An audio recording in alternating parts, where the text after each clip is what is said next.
Namaskar, Shri Guru Pyo Namaha.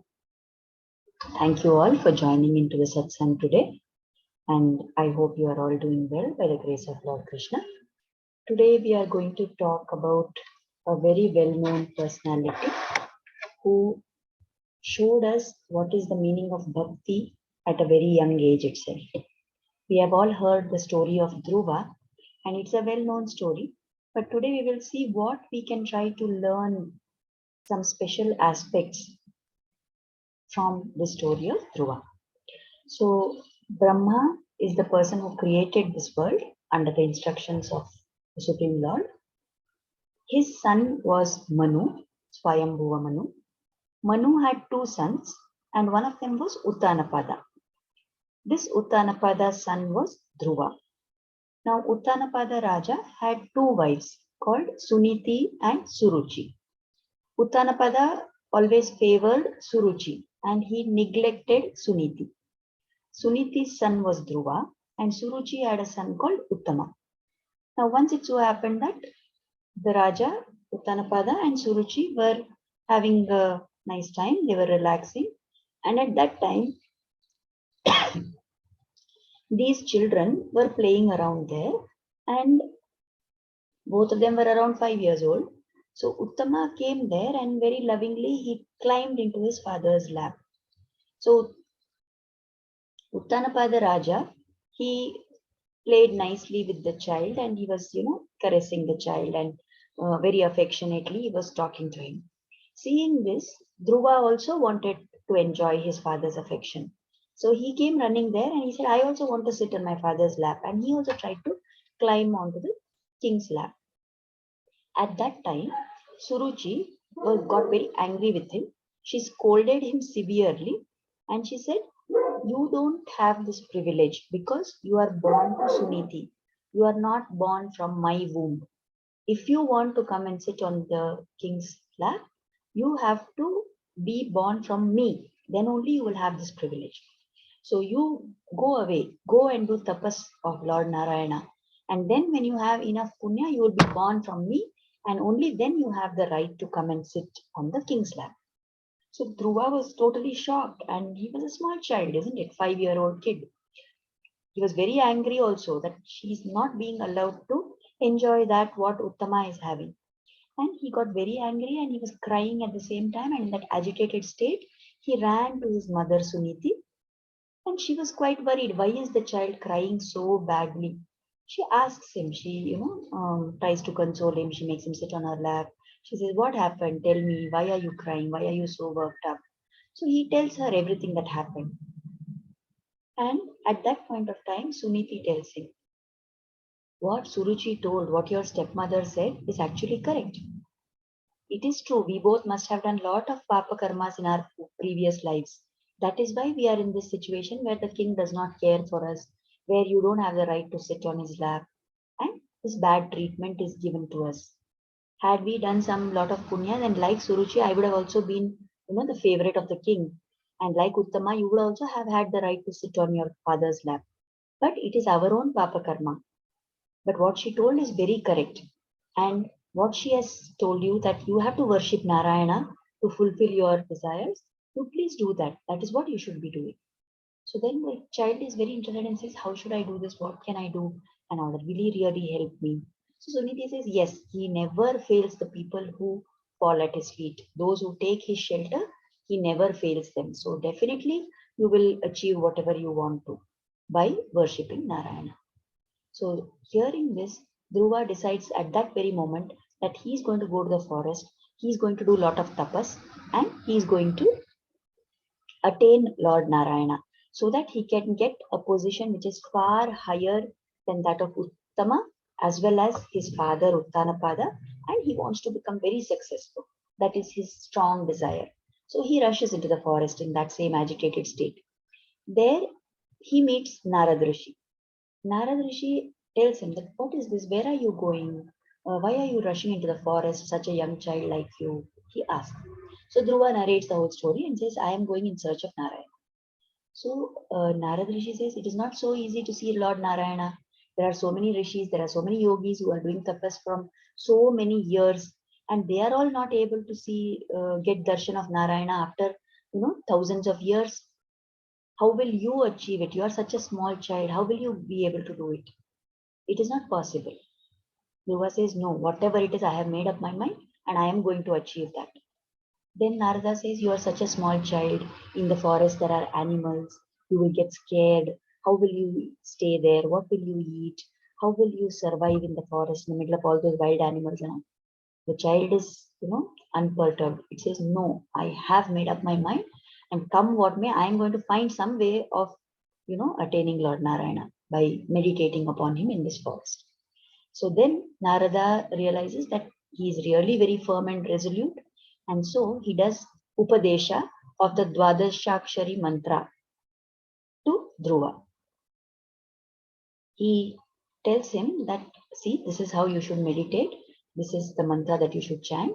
And he teaches him the mantra, Om Namo Bhagavate Vasudevaya. He advises him that go to Madhuvana, which is on the banks of the Yamuna river. That place is very holy because of the association with Krishna. Go there and begin your austerity. So Dhruva proceeds towards Madhuvana. In the meantime, Narada goes to visit the king Uttanapada, who is, now he's got into a state of worry. He is feeling bad. Uttanapada says to Narada that I did a wrong thing. I should have intervened at that point of time itself when Suruchi was scolding Dhruva. I did a wrong thing by not, involving at that time. Poor that child has gone into the forest. God knows what will happen to him, and God knows how he will be, what he will do there. So Narada says, no, you don't worry. I have done Mantropadesha for him. You don't have to worry at all about Dhruva. He is destined to achieve really great things, and he will, his name will become immortal in this world. So you don't worry about him. And he consoles the king. Now, this Dhruva who has gone to Madhuvana bathes in the Yamuna river and he starts doing his tapas. So during the first month, the only thing he eats, that too once every 3 days only, he consumes only fruits and berries. During the second month, every 6th day, he eats only dry grass and leaves. During the third month, every 9 days, once in 9 days, he has only water. During the fourth month, he only inhales air. Even water he does not drink. Only air he inhales once in 12 days. And all the time he is deepening his concentration, deepening his meditation, and constantly thinking of the Lord and meditating on him. During the 5th month, what he does is he stands on just one leg. He completely controls his breath. And with single-minded devotion, he is, meditating on the Lord. At that time, because he's standing on one leg, his toe is pressing into the earth, and due to the pressure of that toe, because his tapas has become so intense, the earth gets tilted because of the pressure of his toe. And because he has completely controlled his breath, it is as if the Vayu, which is supplying to all living beings in all the worlds, that also begins to stop flowing around. And all of creation starts to suffocate. Seeing this terrible situation, the Devatas got very, scared and worried. What is this boy out to do? What is he going to achieve by doing all this? Is he having an interest in, becoming Indra of Swarga? So they got very scared. And as they usually do when they get worried, they ran to Lord Narayana. So Lord Narayana reassured them. He said, don't worry. This Dhruva is not doing all this tapas for getting your Indra Padavi. He's not doing it for any other requirement. He wants to see me and he wants some boons from me. That is why he's doing all this intense austerity. I will go and bless him and you don't worry about what will happen next. So the Lord then comes on Garuda. He appears in front of Dhruva. Now this child Dhruva, this just 5-year-old child, is so intensely, lost and absorbed in the dhyana that he, in his antaranga, inside, he has begun to see the form of the Lord. He can actually visualize that brilliant, radiant form of the Lord in his mental eye. And that is why Even when the Lord appears and stands in front of him, this Dhruva does not open his eyes actually. The Lord is surprised. What is this? I have come here. I am the object of his meditation. And yet this boy is not opening his eyes and looking at me. So he realizes then that, okay, he is enjoying my form internally. And because of that vision, he is not able to open his eyes and see me outside. So what Lord does is, by his power, he takes away that vision, internal vision that Dhruva had of the Lord's form. Now Dhruva is shocked. He says, what is this? I was able to see the Lord all this time. Now suddenly it has disappeared. What happened? In that shock, he opens his eyes, and to his surprise, he finds that that Lord whom he was meditating upon internally is actually standing outside his own eyes. And he's so, shocked. He's so surprised. He doesn't know how to respond. Tears flow down his eyes. No words are coming out of his mouth. And he's completely, so happy. And he has nothing to say at that point of time. He has not gone to school either, to the Gurukula. So he doesn't know how to compose any verses or to praise the Lord. But all that gratitude and that feeling is welling up within him. Realizing that the compassionate Lord, what he does is, with his Shankha, he touches the cheek of Dhruva. And the minute that Shankha touches the cheek of Dhruva, all the wisdom of all the Vedas, all the Vedanta, everything flows into Dhruva, and effortlessly his mouth starts singing stuti, starts praising and saying prayers in praise of the Lord.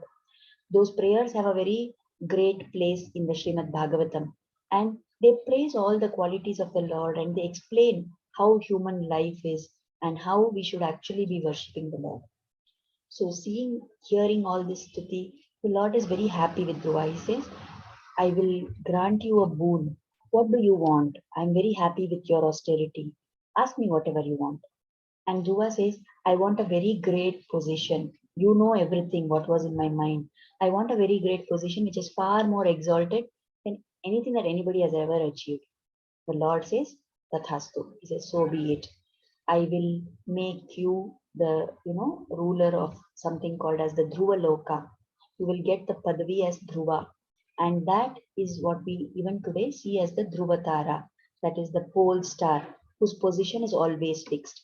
During Pralaya, the other lokas will all get, eliminated. They will go into the deluge. But this Dhruva Loka will stay constant. So the Lord blesses him. He says, you will rule in this earth and this kingdom for 36,000 years after your father's death. At the end of that time, you will then come to Dhruva Loka and you will come to me. So Dhruva is happy and he then decides to go back home. As he's returning home, he realizes that, what is this I did? Did I ask for the right boon? What should I have done? I have asked for something that is going to tie me to this world for another 36,000 years. But anyway, with that bhakti now which has been awakened in his mind, he continues to, he comes back, the parents meet him. He has no hostility towards Suruchi, although she spoke such bad things to him. And now everybody knows of the great tapas that he has done. So he has become very famous. Everybody is welcoming him very lovingly and all that. And eventually, after the reign of Uttanapada, when he grows old, then Dhruva becomes the king. Now Dhruva is ruling nicely and all that is happening. After a few years, his brother Uttama, suddenly one day he goes into the forest for hunting or something and he disappears. His mother Suruchi goes in search of him and she gets killed in a forest fire. So later when they try to find out what exactly has happened, they realize that it was actually a yaksha who killed Uttama, and that same yaksha caused the forest fire in which Suruchi was killed also. So Dhruva now gets angry that who are these yakshas? Why are they doing all this thing? And out of that feeling of wanting revenge on the yakshas, he goes to fight. He goes to the land of Kubera, who is the lord of all the yakshas. That place is called Alakapuri. He goes there and he wages war. Lot of bloodshed, lot of lives are lost. So many yakshas are killed, kinnaras are killed. All this bloodshed is going on. At that time, Dhruva's grandfather, Swayambhuva Manu, was the father of Uttanapada. He comes there and he advises Dhruva. He says, "You have done so much bhakti to Lord Narayana. You know that one must follow the path of ahimsa. You must realize that whatever happened to Uttama, whatever happened to Suruchi, it was all a part of Kala. It was all a part of time that had to take its toll. So whatever a person experiences is because of their papa karma or their punya karma. So how is it right on your part to indulge in so much violence and bloodshed here? By killing all these yakshas who are innocent, are you going to get back your brother? Is it possible that they will come back from the land of the dead? You please try to understand all this. Don't fight, he advises. So Dhruva immediately realizes that yes, it was wrong of me to wage a war like this, and he decides he stops the fight. And Kubera comes there and says, "Ask for any blessing. I will bless you with whatever boons you want." So at that point of time, Dhruva says, "When Lord Narayana himself came in front of me, I made the mistake of asking for some great position. But later I have realized that the only thing that we should want, the only biggest thing in this world, the best gift I can get is to be able to constantly contemplate on the Lord. So please give me that boon, that always I will be, close to God in mind, in deed, in word, in every possible way." So Kubera blesses him. And Dhruva continues ruling the kingdom with this spirit. All the time in his mind, he is thinking of Lord Narayana. He's chanting the Lord's name. He's doing everything he does as service to the Lord. He does every possible activity, believing that he's doing it on behalf of the Lord and for the Lord. So, with that kind of a spirit, he rules. And when the 36,000 years are up, then he decides he hands over the kingdom to his next successors and he goes to Badrikashrama. There he bathes in the Ganga and he sits down again in deep meditation. After some time, the Vishnu Dutas come there to take him to the Dhruvaloka. At that time, there is Mrityu Devata also who comes there. And the chariot which has come with the Vishnu Dutas is hovering a little above the ground level. So what Dhruva does is, he climbs on the head of the Mrityu Devata and ascends into the chariot. And then they take him to the Dhruvaloka. So this is the story of Dhruva, different aspects of Dhruva. What is it that we can learn from this story? There are different things, we can pick a few of them. So firstly, we saw the whole episode where Suruchi said angry words to Dhruva. She hurt him very much by her words and he came running to his mother Suniti. So what was the attitude of Suniti while advising Dhruva? That is something that we can learn from. Although she was hurt, although she was, although she felt bad about the whole thing, but that didn't stop her from, taking an unbiased view of the whole situation. She told Dhruva that, yes, what Suruchi has said, although it is hurtful, it is a fact. And she guided him onto what is the right path to attain his goals.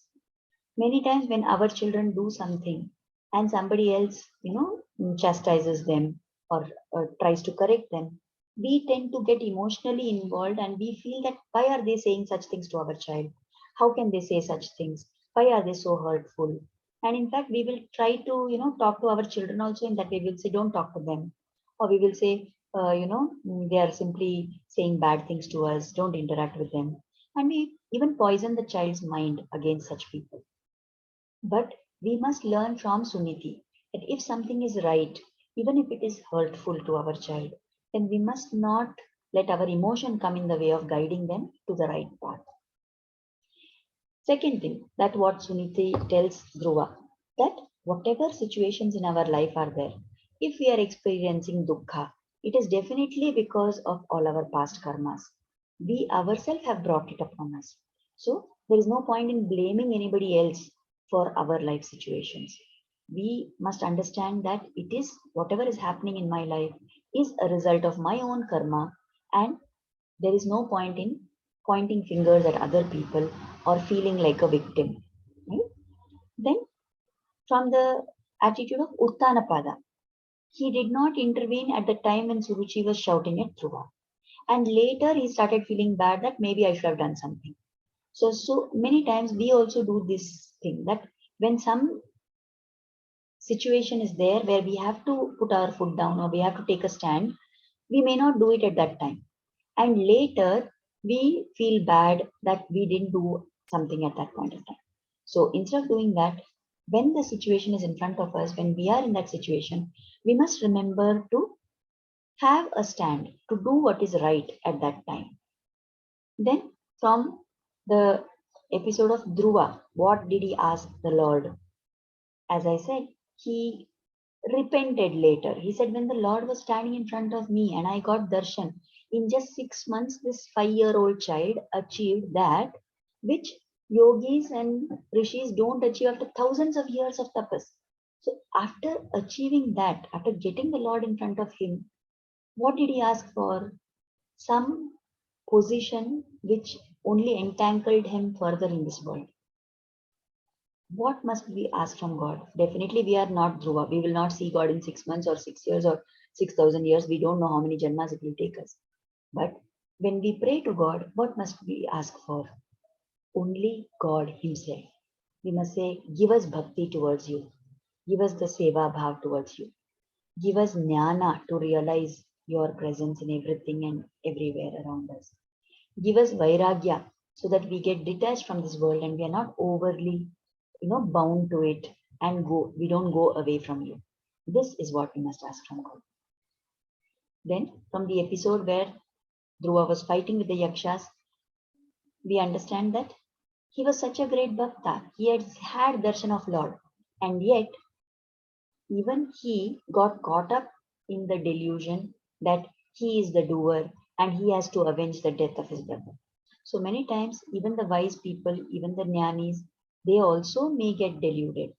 It is important in such times that when somebody comes to advise us, like Dhruva listened to the advice of Swayambhuva Manu, we too, when people come to advise us, it may not sound very pleasant for us. It may not be what we like to hear.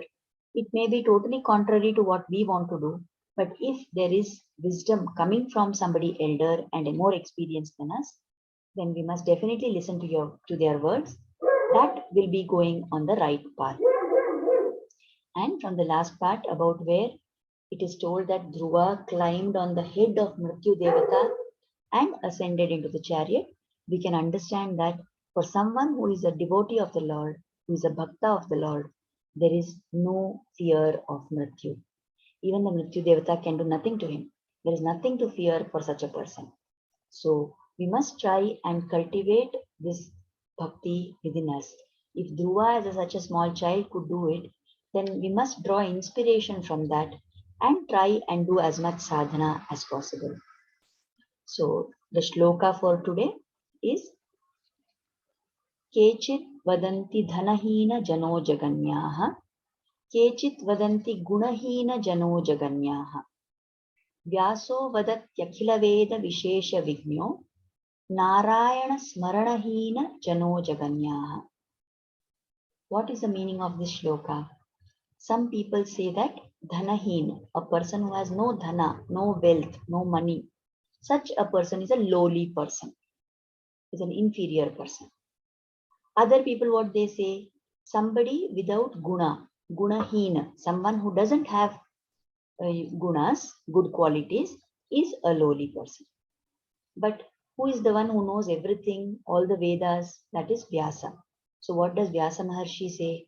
He says, that person is lowly, that person is inferior, who has no smaranam, who has no remembrance of Narayana.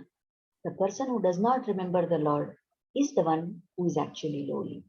So keeping this in mind and keeping the qualities of Dhruva in mind, let us try as much as possible to focus and contemplate on the Lord as much as possible. So the bhajan for today, since Usha is not here, I will try to sing it on my own. Hari Hari Hari Hari Smarana Karo, Hari Charana Kamala Dhyana Karo, Hari Hari Hari Hari Smarana Karo. Hari Charana Kamala Dhyana Karo. Murali Madhava Seva Karo. Murali Madhava Seva Karo. Murahara Giridhari Bhajan Karo. Murahara Giridhari Bhajan Karo. Hari Hari Hari Hari Smarana Karo. Hari Charana Kamala Dhyana Karo. Murali Madhava Seva Karo. Murahara Giridhari Bhajan Karo. Hari Hari Hari Hari Smarana Karo. So, it is now time to offer Kritagnyata. Actually, during today's satsang, there was some kind of a disturbance with my laptop not functioning properly. So I could not record the entire satsang at that point of time. And I somehow, by God's grace, Guru's grace, we managed to complete the satsang with my logging in through the mobile to the meeting. However, I was not able to share the screen with everybody and I could not record that event. Now I know that many people are there who listen to this video later, and so in the interest that they should not suffer for my lack of recording, I decided that I would record this all over again by repeating the whole thing again on Zoom meeting. So I thank you all for listening. I thank God and Guru for giving us this opportunity, for giving us all this technology that enables us to connect with other people who are like-minded. There will be minor disturbances always, like some technical snag that developed today, or like the dog, my neighbor's house dog that keeps barking. I can only feel grateful that despite all that, we are able to go ahead and continue with the satsang. So let us offer Kritagnyata now. Let us offer gratitude and Kritagnyata at the lotus feet of Sri Krishna and Guru for inspiring us to start and join this satsang. And let us pray that their blessings and grace will always be on us. Thank you very much for joining in, for listening to today's satsang. And we will meet again next Tuesday at 6:15.